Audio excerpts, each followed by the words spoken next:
We are beings that thrive on connection. We've spent years perfecting how we connect, and one of the most popular methods is social media. One doesn't have to look very far to see the impact of this medium and the benefits of its connection and communication capabilities. But in reality, just how ethically sound is this thing called social media that's taken the nation and the world by storm?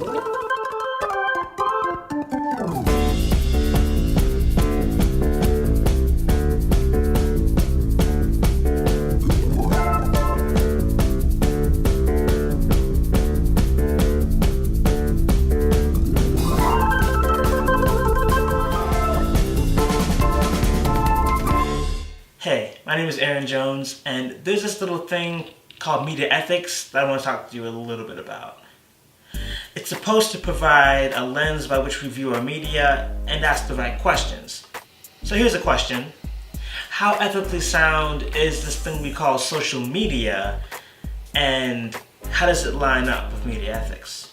What I decided to do is take 3 aspects of media ethics, just 3, not a lot, and compare them with social media today and see where it falls on the spectrum. Is it promoting ethical media usage or doing just the opposite? Number 1, harm. Harm can be defined as acts that set back someone's interests, undermine human dignity, and trespassing can also pass. See what I did there? I said pass and trespass. Okay. But anyway, journalists have been known to do whatever they can to try and get the story, right? We've heard about Washington, the reporters, and Trump, and how, they want to get the story out of them, but, they usually don't always have the most ethical ways of going about it, and can cause harm to either themselves or those around them. So while journalists do try and do whatever they can to get that story, they usually have superiors or ethical guidelines that they have to follow that keep them kind of in check. Social media, on the other hand, doesn't have anybody doing that. And there's nobody looking over your shoulder per se to see if what you're posting is ethically sound.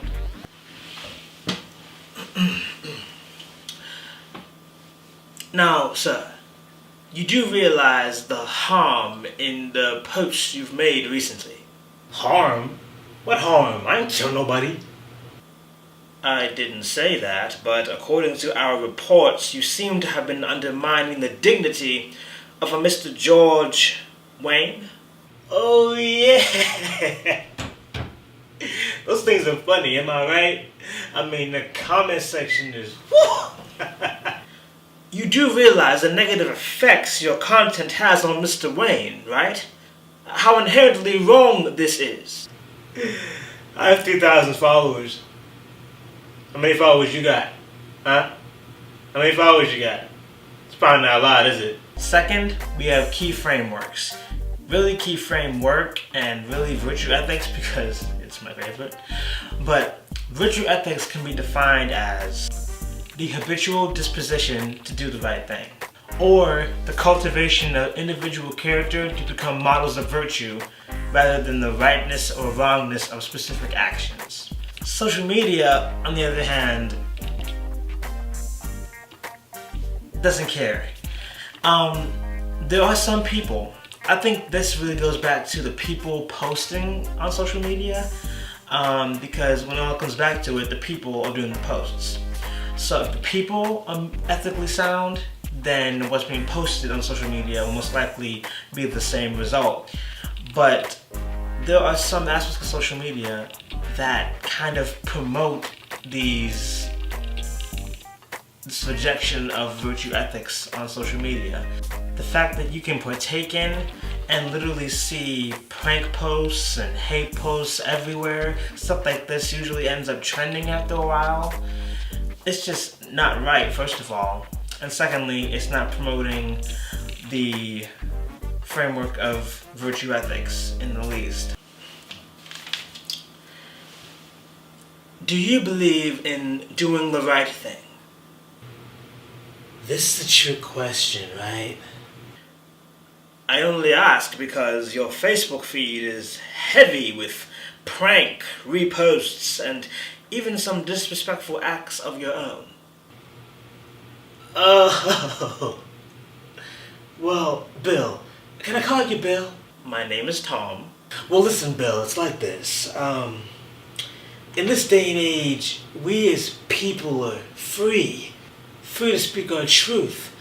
And whenever the elite want to put us down, we remind them that this country was built on men doing whatever they want.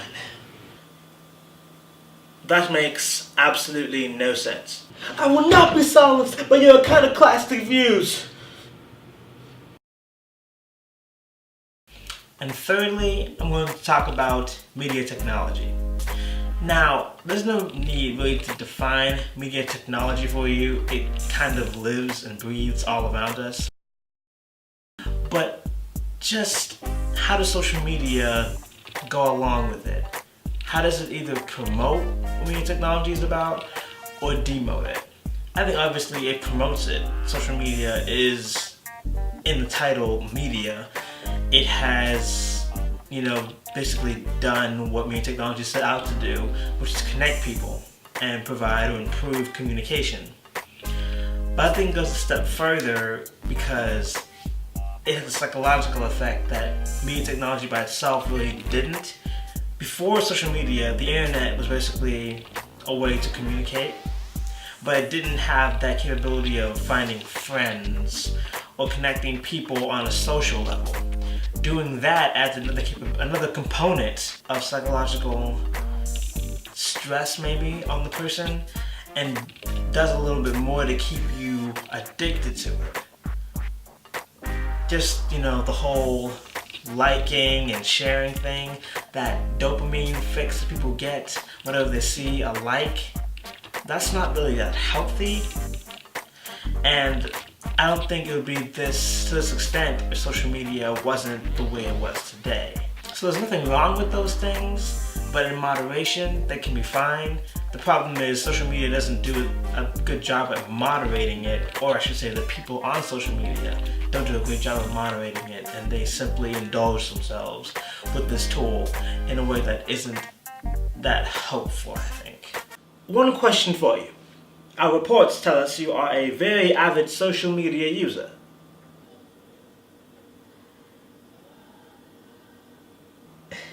Can you tell us your opinion on social media's impact on technology today?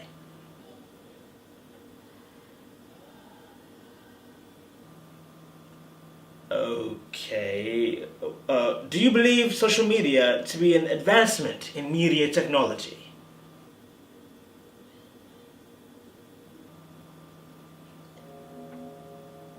Do you believe in God?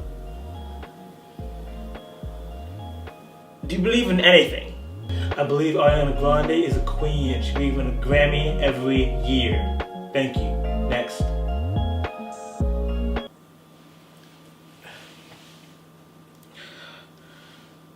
Oh my. I need a vacation. I need one. It's overdue. I hope this video was insightful. I know I didn't cover a lot of stuff, but I did cover enough that I feel it can get your brain working on how you use social media and how you can moderate it and even make a change in how you use it. Thanks.